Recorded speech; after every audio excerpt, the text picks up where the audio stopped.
you see, I have a wonderful spreadsheet here, and I have 12 names here on the right. Right? If you're trying to find out where you can follow the podcast, YouTube, TikTok, X, Twitter, right? Go ahead. I'm going to rate them 1 to 12. If you are doing a fantasy hockey draft, your first pick is what I think will be the order in, or in any of your drafts or whatnot. These to me are the top 12 fantasy players and how I would draft them. Again, this is my opinion. It is 100% correct, and it's not up for discussion. Okay? I don't want any hate. No hate tweets. No quote tweets. No hateful TikToks. This is correct. Okay? Now, because I wasted so much time on Puck Doku, let's go with some of the obvious choices here. Okay?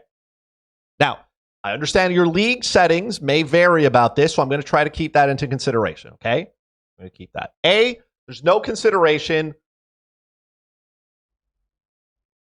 that Connor McDavid should be number 1. If you do not think Connor McDavid is the consensus number 1 pick in fantasy hockey, I can't help you. As a matter of fact, nobody can help you. Just move on. Try playing basketball DFS instead. Something where it's made up and nobody cares. Okay? So Connor McDavid, number 1. Number 2, Nathan MacKinnon. Simple, easy, effective. Connor McDavid is 1. Nathan MacKinnon is 2. Okay? We good till now? All right. Here's where we might have some differing opinions. Now, in leagues where goals, like some leagues, most leagues have goals as a premium, right? You get more points for guys who score goals, right? Take shots and all that. So I have Austin Matthews at 3. I know you can go Nikita Kucherov. Some of you are going to look at Leon Draisaitl. I get it. Austin Matthews for me. He is a threat to score. Like, he scored 69 goals last year. Nice. I can't pass that up. I can't pass it up. You know what I mean? Can't do it. Okay. Austin Matthews for me, number 3. Okay. Number 4, Leon Draisaitl. Now, there's a couple of reasons why I have Leon Draisaitl at 4. In most leagues, he will have dual position eligibility because he plays center, he plays on the wing as well. Okay? In a lot of leagues, he will have center designation, he will have left wing designation. The roster flexibility is important. It is not a deciding factor for me, but it is a nice to have. Leon Draisaitl also plays with the best player in the world on the power play, which, oh, by the way, is one of the best in the league as well. Draisaitl makes everybody better, and the Oilers, even if I don't think they're going to be a deep playoff run team for the regular season, they're going to score a ton of goals, and Jeff Skinner and Victor Arvidsson are in town. And I expect those two to help Leon Draisaitl, for the first time in a long time, is going to get some real players to play with. You know that he's going to get paired with McDavid at some point, but at least he can stand on his own now and not have to play with Evander Kane or Warren Fogle or Corey Perry. You know what I mean? Like, no offense to those guys, but they're not elite. Okay? Not elite. Okay? Next, Nikita Kucherov. Okay. Nikita Kucherov. I know that the Tampa Bay Lightning lost Steven Stamkos. Nikita Kucherov is still, like, he's just so good. Okay, he had what? Let me see here. He had 306 shots last season, 100 apples. Okay, 44 goals. Those are elite numbers. He is a legit threat for 110 plus points every year, healthy. He's good. He shoots the puck as well. 300 shots is pretty good for Nikita Kucherov. I expect the Tampa Bay Lightning to maybe not be as dominant, but I don't expect Nikita Kucherov to just fall off a planet. The 4 players ahead of him, Draisaitl, MacKinnon, and McDavid, I think can pump upwards of 120 points. Matthews can score goals, so in leagues where that's a premium, that obviously helps. But I have Nikita Kucherov at 5. Okay? Number 6, Rantanen. Go a lot of different ways here, okay, folks? I know David Pastrnak sitting there. Give me a minute. The Colorado Avalanche have no depth. let's just get that out there, okay? So Mikko Rantanen, to me, he's an elite winger who can shoot the puck. A lot of people forget about him, but Mikko Rantanen is just as good because Nathan MacKinnon is with him and vice versa, okay? Mikko Rantanen had, 42 goals, 62 assists, 271 shots on goals. By the way, as well, 275 faceoff wins. If your league counts faceoffs, Makar only he won 271 faceoffs. Okay.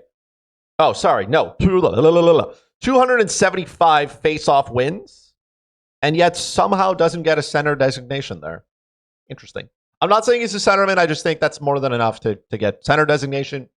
Anyways, Colorado is a dominant team at home. They don't have, I don't know the health of Gabriel Landeskog. Who knows if he plays? Good luck finding out whatever's happened to Valeri Nichushkin and when he may play again. So the depth's not there for Colorado. Those two are going to be on the ice a ton. Mikko Rantanen can flirt with 100 points, 50 goals. It's not hard. Okay? It's not hard. Next, David Pastrnak, 7.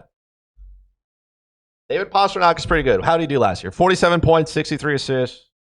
It's pretty good. The thing, obviously, Pastrnak doesn't hit, doesn't block shots, doesn't face off anything. It's good. It's good. 47 goals, right? If he's close to 100 points, good. I just don't think the Boston Bruins are a very elite hockey team. Can I just be honest with you guys? So, it is what it is. Okay? Number 8. Kirill Kaprizov. Look, I am a big fan of Kirill Kaprizov. I also think the Minnesota Wild are a little bit underrated. Okay? Kirill Kaprizov is, I think, just a tad away from 50 goals and 100 points. How many did he have last year? 46 goals, 50 assists, 277 shots. It's fine. Same thing. Doesn't hit, doesn't really block shots. But I feel like of all those teams right now, all the teams above these guys here, the Minnesota Wild are probably the worst offensive team.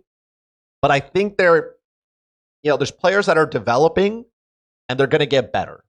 And if Kirill Kaprizov is this dominant now, imagine if guys like Joel Eriksson Ek take a step, Marco Rossi take a step, right? Imagine if those guys get even better.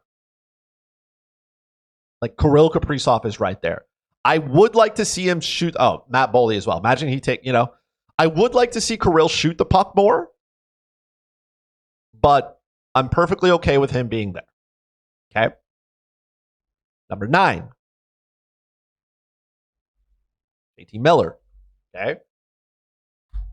I am old enough to remember a time in life when I could get JT Miller in like the 3rd, 4th round. And now you can't do that anymore. JT Miller is the definition right now of a stat stuffer. There isn't anything he doesn't do well. Okay. JT Miller had 37 goals, 66 assists, okay, 40 power play points. 194 shots on goal is not great, but it is what it is. Here's the difference, though. 823 faceoff wins, 217 hits with 61 block shots. 217 hits. If you're in a league where hits count, there is no player more elite than JT Miller. I get that some of you are saying, Chris, what about Matthew Tkachuk? What about Brady Tkachuk? Great players. They are very good. They are not better than JT Miller. JT Miller also, dual position eligibility. I don't know how good the Vancouver Canucks are going to be this year, but I know JT Miller is going to be part of it. He's elite. There's no two ways around it. He deserves to be a top 10. That's it. Number 10, Cale Makar.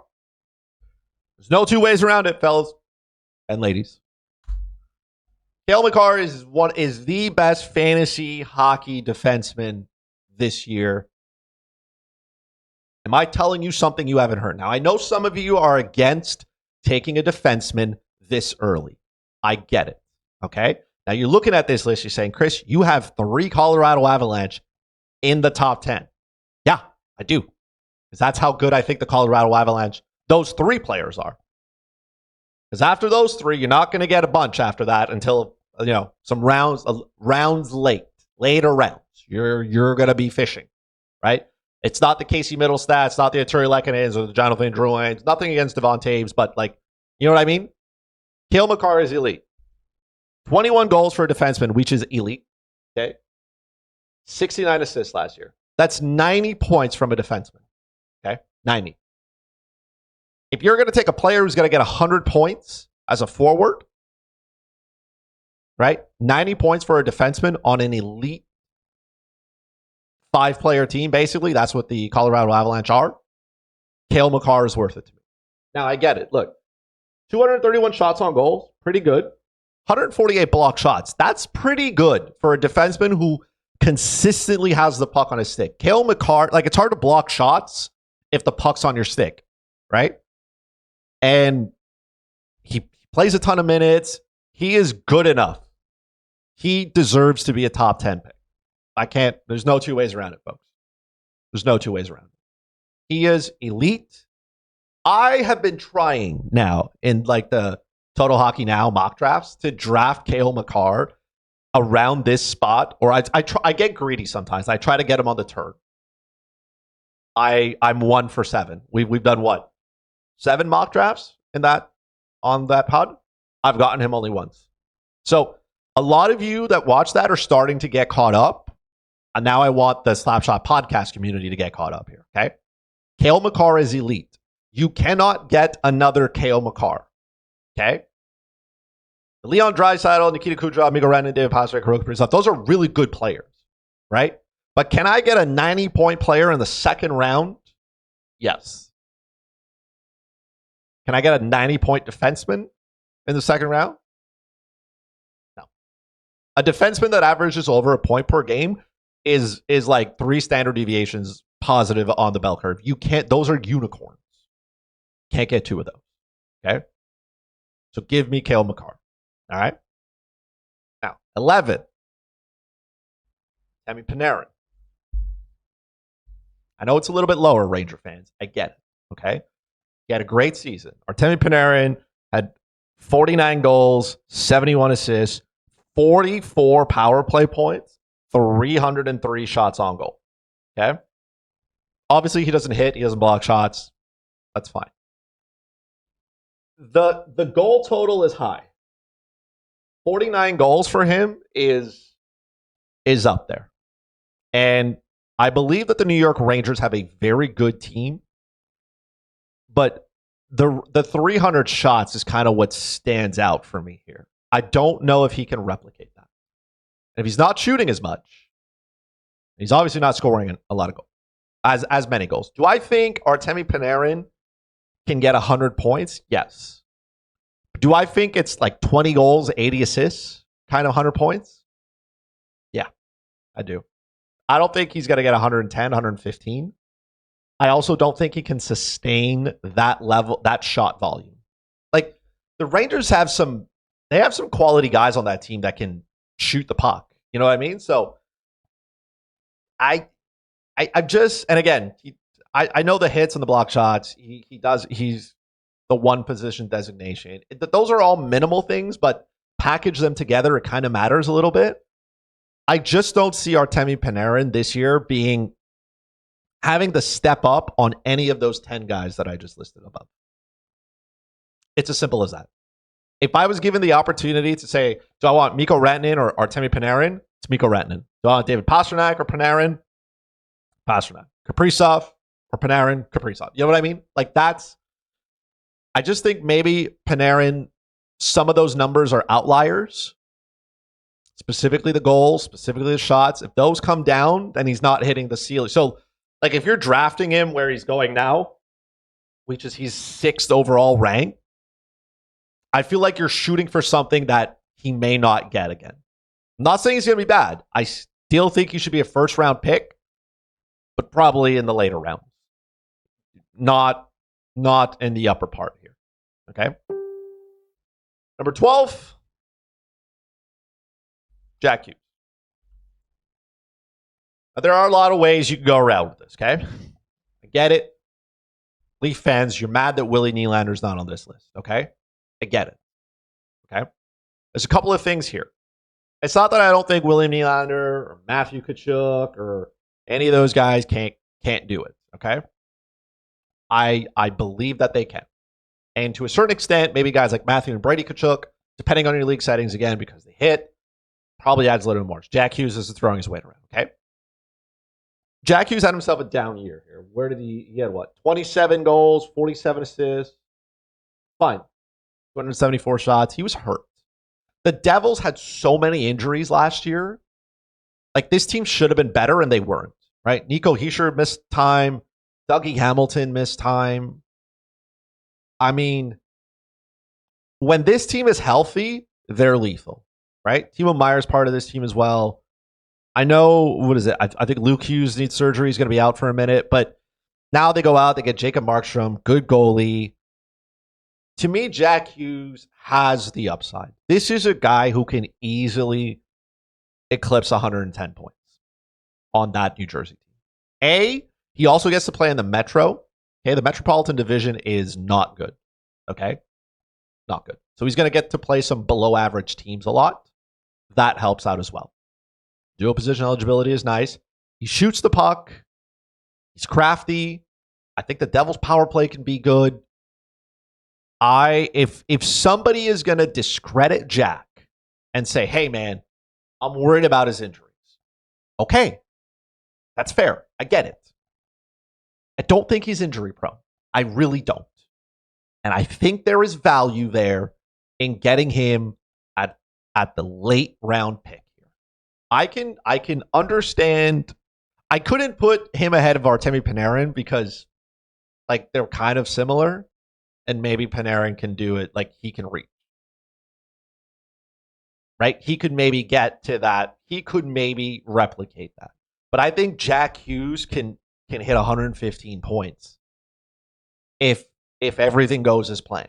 Now, that's a big if. I understand that. But if everything goes as planned, I do think that Jack Hughes can be that guy. Okay? He's elite, man. He's elite. The players that he plays with are elite as well. The Devils, with Sheldon Keefe now, this should be a high-tempo offense team. You should see them possessing the puck for the majority of the game and just smashing everything on the way there. High offense, lots of shots, creating chances. Hughes is quick. I get that he's small. And again, hits and block shots. It is what it is. These elite guys don't do that, right? It's nice to have guys like JT Miller, but not everybody's JT Miller. So Jack Hughes is going to go out here and throw his weight around. I do think that he can eclipse 300 shots, probably closer to 325. That's what I would hope. Kind of the 4 or 5 shot a game range there. That would be good. That's where he should be. But his health is pending, right? I understand some of you want to have some reserves. I'm a Jack Hughes fan. No doubt about it. I couldn't leave him out of the top 12. It's between him and Willie Nylander. Not that Willie Nylander can't score. But I like Jack Hughes for those reasons. I think he can have a 115-point ceiling, right? I think that's probably like up there. Dual position eligibility helps because roster flexibility is important. You need it so you can fit all the guys into your lineups on those busy Saturday nights, okay? Let's go through this list again. Okay, you got Connor McDavid at 1, Nathan MacKinnon, Austin Matthews, Leon Draisaitl, Nikita Kucherov, Mikko Rantanen, David Pastrnak, Kirill Kaprizov, JT Miller, Cale Makar, Artemi Panarin, Jack Hughes. That is my list. As always, it is 100% correct. All right? Don't at me. 100% correct. Now you know. All right?